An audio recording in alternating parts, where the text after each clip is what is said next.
दोस्तों, आज आरटीआई दिवस है, यानी 12 अक्टूबर 2005 को आज ही के दिन देश में सूचना का अधिकार अधिनियम 2005 यानी आरटीआई लागू हुआ था। इसी परिप्रेक्ष्य में आज हम आपकी मुलाकात करा रहे हैं नजीबाबाद नगर के आरटीआई कार्यकर्ता मनोज शर्मा जी से, जिन्हें आरटीआई कार्यकर्ता के नाम से भी जाना जाता है, और ये हर छोटी समस्या पर पैनी नजर रखते हैं तथा उन्हें शासन प्रशासन तक पहुंचाने का काम करते रहते हैं। कई मामलों में उन्हें सफलता हासिल हुई है। वहीं मनोज शर्मा जी ने आरटीआई अधिनियम को लागू कराने के लिए काफी संघर्ष किया। उन्होंने व्यापक रूप से वर्ष 2005 में इस कानून को लागू करने के संबंध में भारत की हर राजनीतिक पार्टियों को और अखबार के संपादकों को पत्राचार कर अवगत कराया कि केंद्र की तत्कालीन अटल सरकार में आरटीआई कानून लोकसभा राज्यसभा से पास हो गया था तथा तत्कालीन राष्ट्रपति डॉक्टर एपीजे अब्दुल कलाम ने हस्ताक्षर कर दिए थे, परंतु ये कानून लागू नहीं हुआ।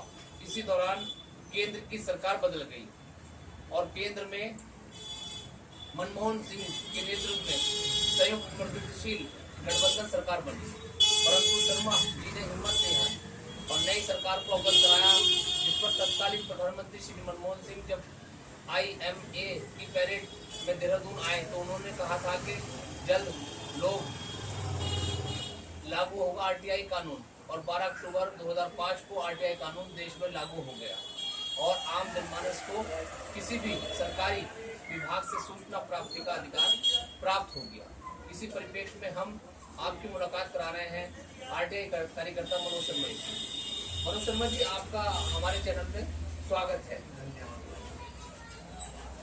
शर्मा जी, मैं आपसे सबसे पहले ये पूछना चाहूँगा, देश में आरटीआई कानून लागू कराने की अधिसूचना में आपकी क्या भूमिका रही?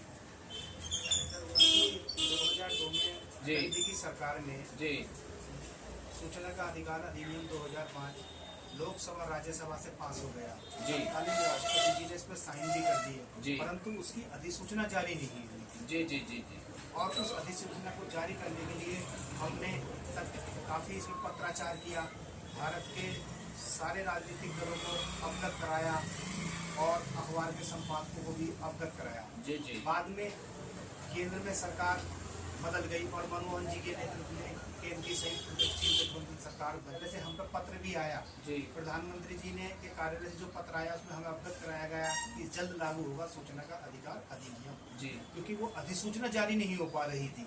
अच्छा, बाद में इसकी अधिसूचना जारी की गई, जिसका साक्ष्य कुछ मेरे पे है। जी, मैं इसे दिखा भी सकता हूँ। जी, ये है साक्ष्य। जी जी जी प्रधानमंत्री क्या है सर, मुझे बताइए। ये प्रधानमंत्री कार्यालय का 2004 में पत्र आया मेरे पे जी जी अधिसूचना के संबंध में। अच्छा, अधिसूचना जल्द लागू होगी। अच्छा अच्छा, ये इसका साक्ष्य है, प्रमाण है। अच्छा, ये प्रमाण है। प्रमाण है। जी जी और कई जगह से मेरे पत्र आए, अखबार के संपादकों ने अपने लेख भी छापे कि अधर में है सूचना का अधिकार। अधर यानी कि मतलब लोकसभा राज्यसभा से पास हो गया, राष्ट्रपति जी ने साइन कर दिए, परंतु वो लागू नहीं हुआ। जी जी जी। अच्छा शर्मा जी, मैं ये पूछना चाहूँगा आपसे, आरटीआई में जानकारी लेने का तरीका शुल्क क्या है? किस तरह से इस कानून के तहत जानकारी ली जा सकती है? आरटीआई का में कोई जानकारी लेने का तरीका है कि हर विभाग में जन सूचना अधिकारी नियुक्त है। आप जन सूचना अधिकारी के नाम से कोई आवेदन तैयार कर सकते हैं जी, और उसमें 10 रुपए का पोस्टल ऑर्डर या ड्राफ्ट जी, या फिर नगद आप में लगा के दे सकते हैं, और उसमें मतलब साधारण कागज पे भी आप उसका आवेदन तैयार कर सकते हैं। अच्छा अच्छा, ये आसान तरीका है आरटीआई में जानकारी लेने। जी। अच्छा शर्मा जी, मैं आपसे ये पूछना चाहूँगा, आरटीआई कानून के तहत किसी भी विभाग द्वारा जानकारी देने की समय सीमा क्या है? अगर वह समय से जानकारी नहीं देता तो इसके लिए हम क्या करना चाहिए हमें? आरटीआई में जन सूचना अधिकारी द्वारा जो जानकारी देने की समय सीमा है वो 30 दिन है जी, मगर अगर वो जानकारी मानव के जीवन से जुड़ी हुई है, जी, सपोज करो हम सीएमओ से जानकारी मांग रहे हैं, हमने कोई दवाइयों से संबंधित जानकारी है या बैंक से हम कोई जानकारी मांग रहे हैं, तो उसे मानव का जीवन से संबंधित जानकारी मानी जाएगी और इसे 48 घंटे के अंदर पत्र प्राप्ति के 48 घंटे के अंदर जानकारी देना अनिवार्य है। वैसे साधारण रूप से 30 दिन के अंदर। अच्छा शर्मा जी, मैं जानकारी करना चाहूँगा आपसे कि आरटीआई में जानकारी लेने में जो दिक्कतें आ रही है, इस संबंध में आपका क्या कहना है? आरटीआई में जो वर्तमान में दिक्कत आ रही है उसमें यह है कि कई जन सूचना अधिकारी जो है इसमें टालम टोली की नीति अपनाते हैं जी। और जब कोई जानकारी नहीं देते हैं तो प्रथम अपीली अधिकारी को अवगत कराया जाता है। मगर अफसोस की बात है कि प्रथम अपीली अधिकारी जी। जो कि उनका दायित्व है कि वह जानकारी लेने वालों को बुलाएं और जानकारी जो नहीं दे रहा उसे भी बुलाएं, जी। आमने सामने बुला के उसके जानकारी का समाधान कर दें कि भाई आप जानकारी क्यों नहीं दे क्यों रहे, नहीं दे रहे? ताकि वो आरटीआई मांगने वाला व्यक्ति लखनऊ जाने से बच सके। बच जाए। अच्छा शर्मा जी, आप काफी समय से आरटीआई के माध्यम से जानकारी मांगने के साथ लोगों को जागरूक कर रहे हैं। अब तक कितनी जानकारी आप ले चुके हैं और जनता को इससे क्या लाभ मिला? मैं काफी विभागों से आरटीआई की जनहित की जानकारी समय समय पर प्राप्त करता रहता हूँ जी। ताकि शहर की समस्याएं और जो जनपद की समस्याएं हैं उनका समाधान हो सके।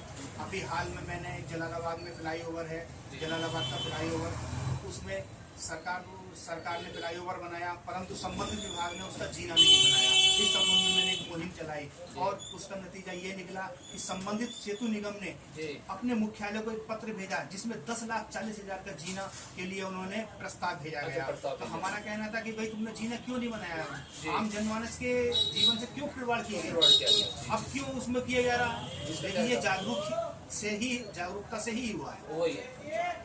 अच्छा शर्मा जी, मैं आपसे पूछना चाहूंगा कि भ्रष्टाचार को समाप्त करने में आरटीआई कानून की क्या भूमिका है तथा इससे भ्रष्टाचार रोकने में कहाँ तक लाभ मिल रहा है?